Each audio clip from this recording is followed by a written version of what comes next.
so angry. And this happened to an innocent person. And they just start to hit my best friend. Them is reckless people, heartless people. And they don't need to be out here doing this to people like this. Cuyahoga County Medical Examiner's Office says 22-year-old Alishah Pointer died from multiple gunshot wounds. The East Cleveland woman's body was found in a burned-out home in East Cleveland last week. Meanwhile, multiple suspects in her death appeared in court today, each charged with murder in the alleged torture and killing of Pointer. The judge issuing each a $2 million bond. Police believe the motive for killing Pointer was that she had information on a homicide in Cleveland. On November 9th, 2021, officers from the East Cleveland Police Department and agents from the Federal Bureau of Investigation were directed to a burned-out, abandoned house on the 14500 block of Savannah Avenue in East Cleveland, Ohio. They had received a tip. In the basement of that structure, they located the body of a young woman.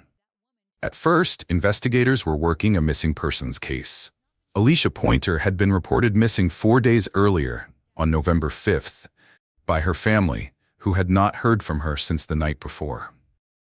Within hours of the discovery on Savannah Avenue, the Cuyahoga County Medical Examiner's Office confirmed the cause of death, a gunshot wound.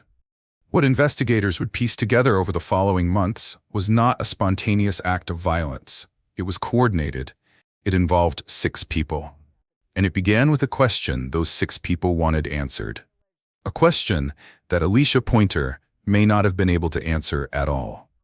You're watching Morbid True Crime, psychological true crime documentaries.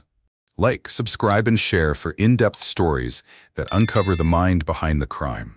The case centers on Alishah Pointer, 21 years old at the time of her death, a resident of East Cleveland, Ohio.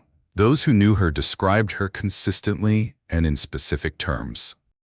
Her mother, Erica Pointer, told the court that Alishah had a caregiver's heart and that it was reflected in her professional life. At the time of her death, she was working in the nursing field, caring for others. Compassionate, worked as a caregiver, would do anything for you, all about family. Her twin sister, Aliyah, described their bond in terms that don't require elaboration. From the moment we were born, we shared a bond deeper than any other relationship in my life. She was not only my sister, she was my other half, my best friend, and the person who understood me without words. Alishah Pointer had no documented criminal history, no known involvement in criminal activity. Nothing in the public record placed her at the center of the events that would end her life.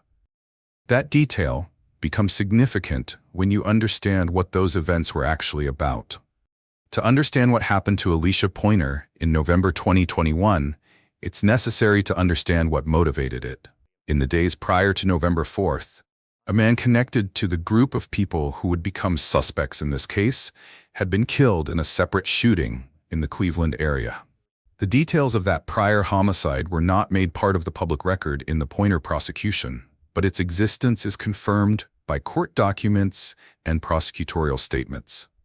One of the central figures in this case, Portia Williams, was identified in court proceedings as the girlfriend and mother of the child of the man who had been killed.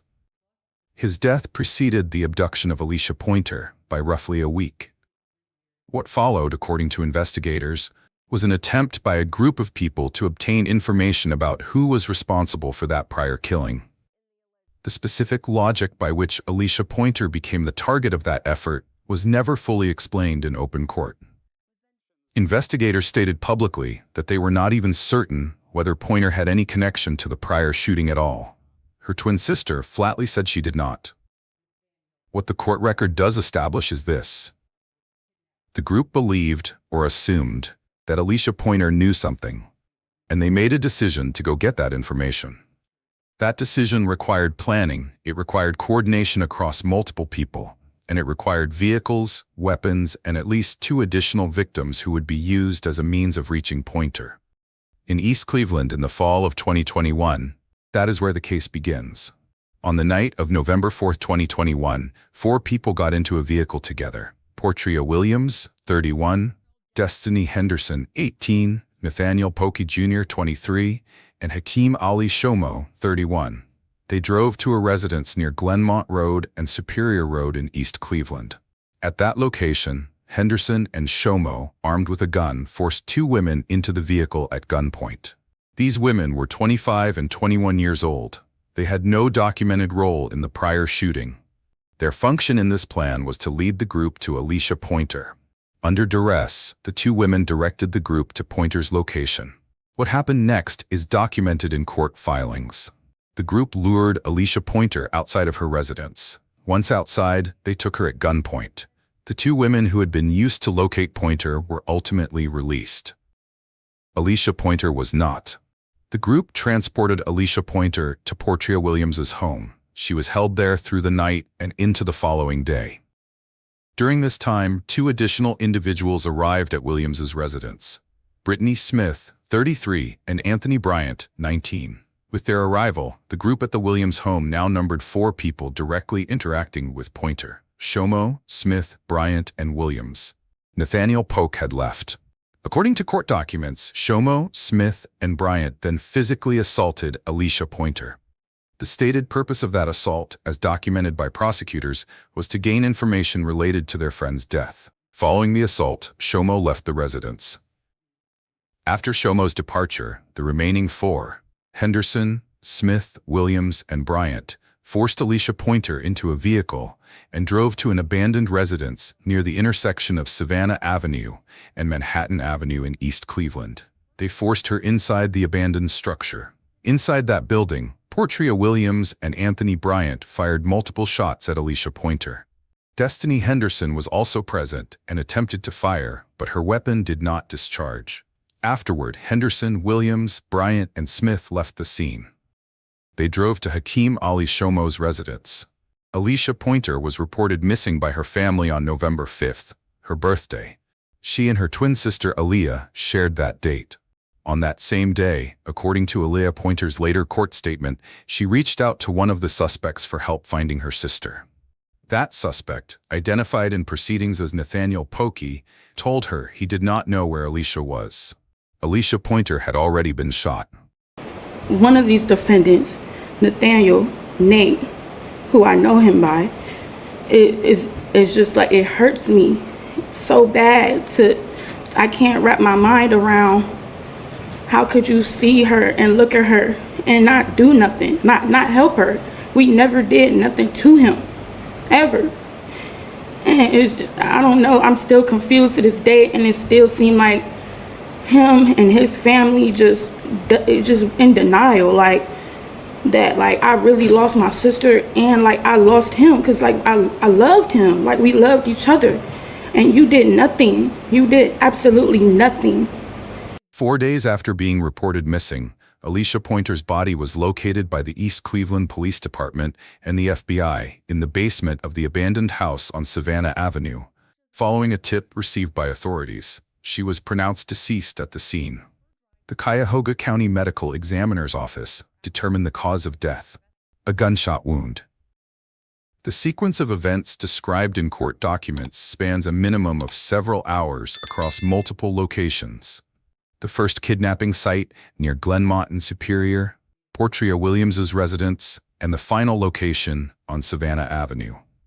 That sequence involved 3 distinct phases: the forced acquisition of Pointer through 2 initial victims, the prolonged detention and physical assault at Williams's home, and the transport to and killing at the abandoned structure. The initial kidnapping required coordination before anyone arrived at Glenmont and Superior. 4 people drove to that location together. 2 of them were armed. The plan required additional victims, people who could be compelled to lead the group to Pointer. That means the group had identified Pointer as their target in advance. The detention at Williams's home was not brief. Pointer was held through the night. 2 additional members of the group arrived during that time. The assault that occurred there, documented as an attempt to extract information, was conducted by 3 of the 6 defendants. At the final location, 2 people fired weapons. A third attempted to. After the shooting, the group departed together and went to a common location, Shomo's residence. This detail indicates continued coordination in the immediate aftermath of the killing. Investigators noted one additional confirmed fact. Investigators were not certain whether Alishah Pointer had any knowledge of the prior shooting that motivated all of this. The assault was conducted to obtain information she may not have possessed. In the hours and days following Alishah Pointer's death, several behavioral patterns are documented in the court record. The 6 suspects did not immediately disperse. After leaving Savannah Avenue, Henderson, Williams, Bryant, and Smith drove together to Hakeem Ali Shomo's residence. This placed 5 of the 6 at a common location shortly after the shooting. None of the 6 contacted law enforcement. Within the days that followed, Nathaniel Polk, contacted by Alishah Pointer on the date Alishah was reported missing, told her twin he had no information on Alishah's whereabouts. This is confirmed through Aliyah's subsequent court statement. The group remained at large following the killing. Arrests began in November 2021 and continued in the weeks that followed. Hakeem Ali Shomo and Anthony Bryant were still being sought when Brittany Smith was arrested. Shomo was ultimately located and arrested. Bryant was the final suspect apprehended, found in Kentucky. Henderson's cooperation with investigators is a documented part of the case. Court records indicate she later led police to Pointer's body, which influenced her plea negotiations.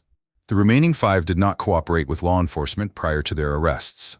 The East Cleveland Police Department and the FBI jointly worked the Alishah Pointer case. The FBI's Cleveland Division involvement was publicly acknowledged from the early stages of the investigation. The evidentiary record assembled by prosecutors was substantial enough to secure indictments on charges including aggravated murder, felonious assault, kidnapping, conspiracy, and, for some defendants, having weapons while under disability. All 6 suspects were arrested within weeks of the November 9th discovery of Pointer's body.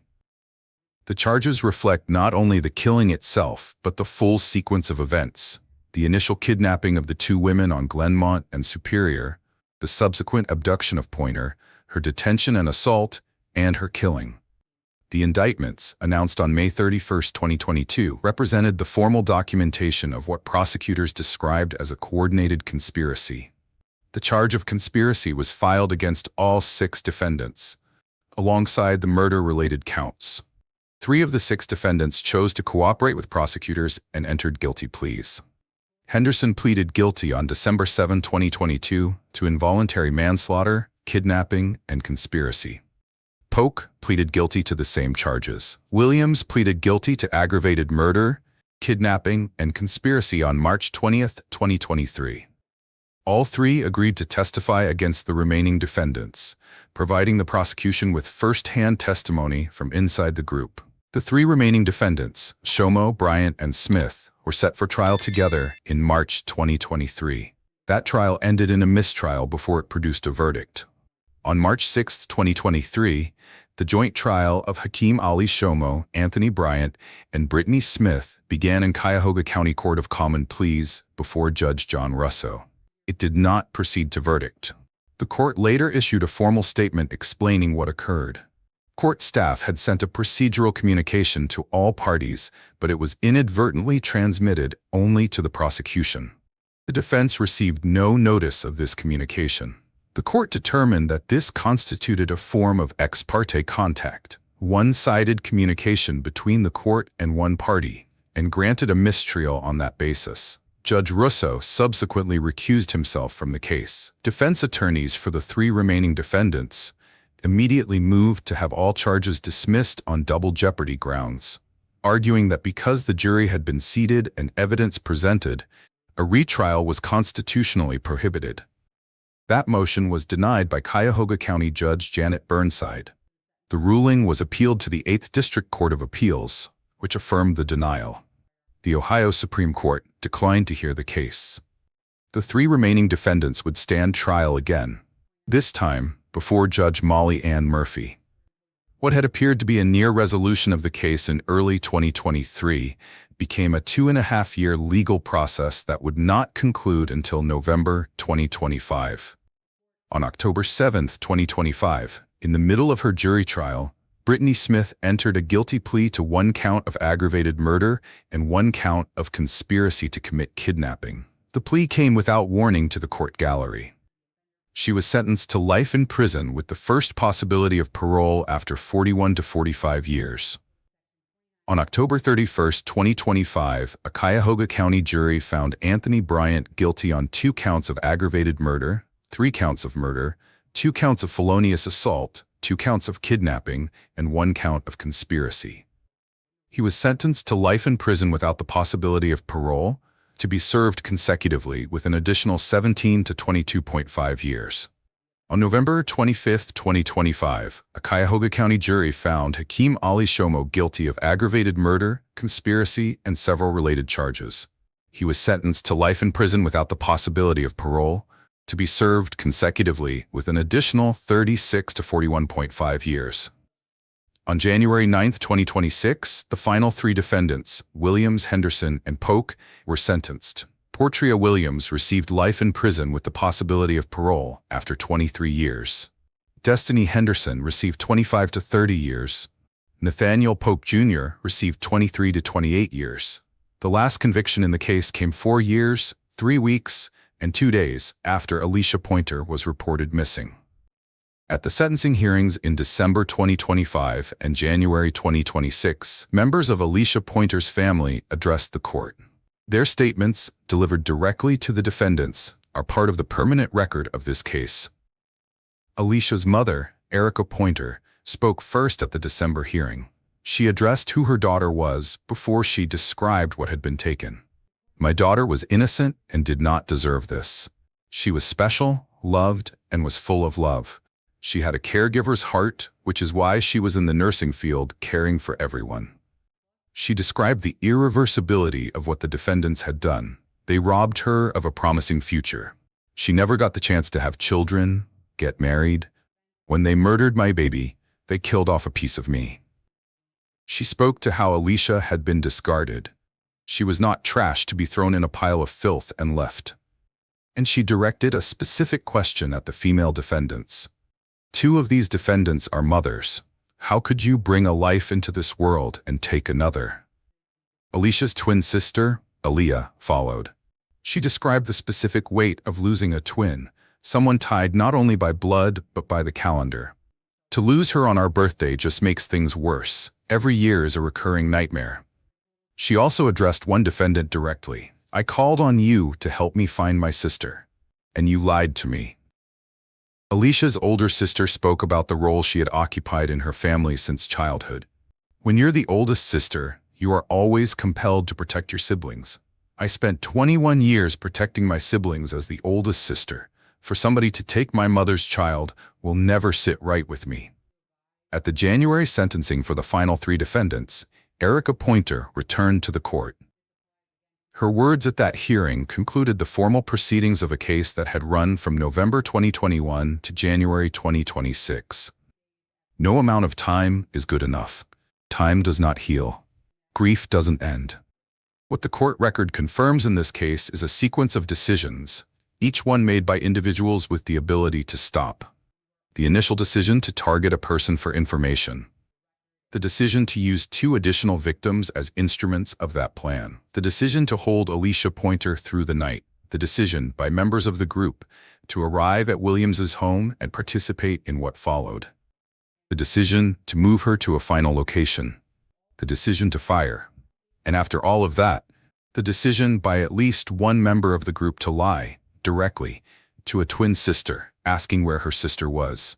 Investigators were not even certain Alishah Pointer knew anything about the prior killing that set this in motion. The court record does not resolve that question.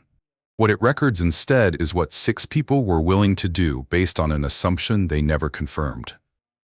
The sentences handed down in this case range from 23 years to life without the possibility of parole. All 6 defendants were convicted or entered guilty pleas. The case is closed. What remains is a record of confirmed actions and the decisions that preceded them. In cases like this, understanding those decisions is often the only clarity left behind. Thank you for watching Morbid True Crime. If this story made you think, consider liking the video, subscribing, and sharing it. Alishah Pointer was 21 years old. She worked in nursing. She had a twin sister. She had a birthday she never reached. Because understanding the crime is how we prevent the next one.